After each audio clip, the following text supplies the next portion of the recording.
Hér erum við staddir á Haugsnesgrundum, þar sem sagt að Haugsnesbardagi hafi farið fram að morgni 19. apríl 1246. Og hér áttust við áspurningar og Þórður kakali sem að þá var síðastur eftir af Sturlungum, af þeim bræðrum Sighvatssonum. Og þeir hefðu mælt sér mót hér á skriðunni sunnan Djúpadalsár þar sem að Haugsnes upp frá. Þannig þessi staðsetning fundin. Og það sagt að Brandur hafi farið snemma morguns með sitt lið hér austur yfir Jökulvötnin og stillt upp liðinu móti suðvestri og beðið Þórðar því þaðan ætlaðan að hann myndi aðganga, eins og sagan segir. En reyndin var sú að þeir brandsmenn sjá allt í einu að lið Þórðar kemur fram á Haugsnesið hér fyrir ofan og þannig að báðir armar liðs Þórðar þeir tefjast í torfgröfunum en hann fer fremstur í flokki fyrir sínu liði eins og hann var vanur og með sína víkingasveit á eftir sér og þess vegna þessi fylking svona oddalaga. Lýsingin þannig að lið Þórðar hafi komið eins og fleygur í klambravegg þegar það kemur í lið Brands. Það kemur á vinstri vang Brands áspurninga og það sagt að það gangi eins og fleygur í klambravegg. Það getur verið að hann hafi sundrað liðinu en ég hef nú ekki sett það upp þannig. Ég hef sett þessa fylkingu upp þannig og þetta nokkurs konar stillimynd, tekin rétt áður en fylkingunni lýstu saman.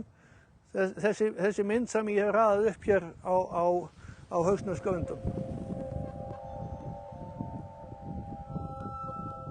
Það er talið að hér hafi fallið 100, það er svolítið þessi tala svolítið óljós 111 krossa hef ég sett hérna á steinana. Það er svo tala sem ég taldi líklegasta og geta verið færri og geta líka verið fleiri. En þetta er svo lítið ónákvæmt en ég setja krossa fyrir þá menn sem að fjallu og hverju liði. Það er 70 krossar á þessu liði og 41 á liði Þórðar kakala. Og hér börðust 1300 manns. Þetta mun vera mannskæðasti og hugsanlega fjölmennasti bardagi Íslandssögunnar. Það segir í Sturlungu að þetta hafi verið mannskæðasta og fjölmennasta orrustan og mér finnst það ekki ástæði til að rengja það.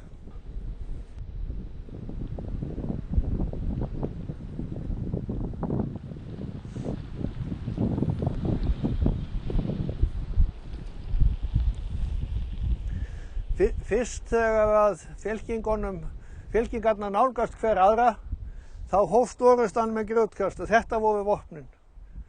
Og síðan gengur spjótalögin, eins og sagan segir.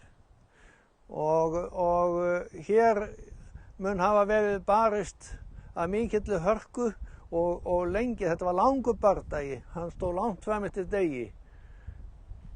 En á þessum tíma hófst hann og það liðið nokkuð langt á dag þegar bardaginu lýkur.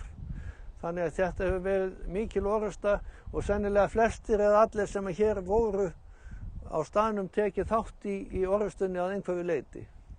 Það er runnið mikið blóð hér á Haugsnesgrundum þennan örlagaríka dag.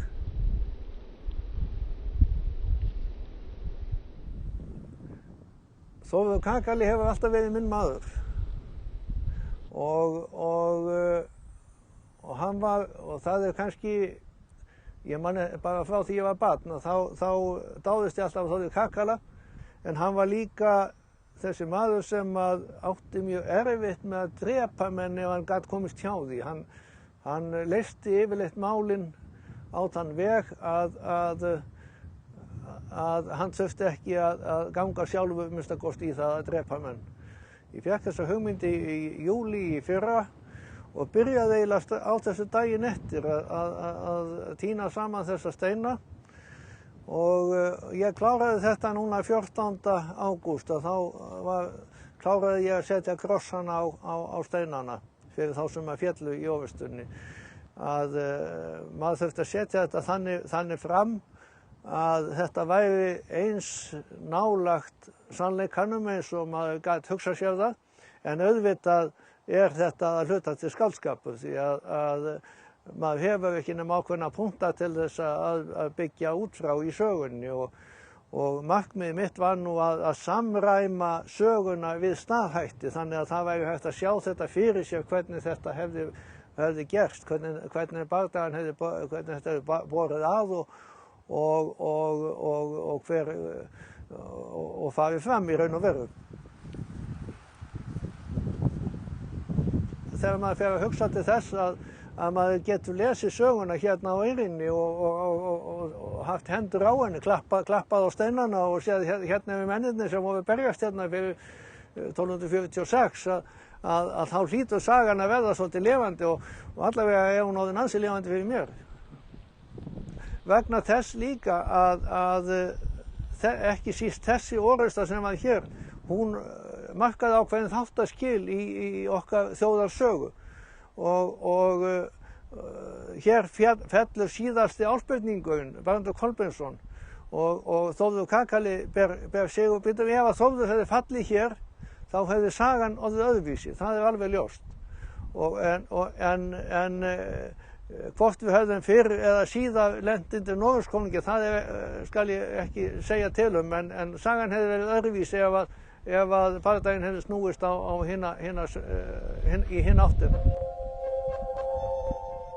Þetta svona það sem að Mörlöfur Riðfær ekki granda, það sagan sem við eigum og við höfum aldrei gleyma því heldur að horfa tilbaka ef við ætlum að horfa fram á við. Við þurfum að eiga pínulítið eftir af reynslunni, flytja með okkur reynsluna. Þetta bara lífið sjálft. Það málið.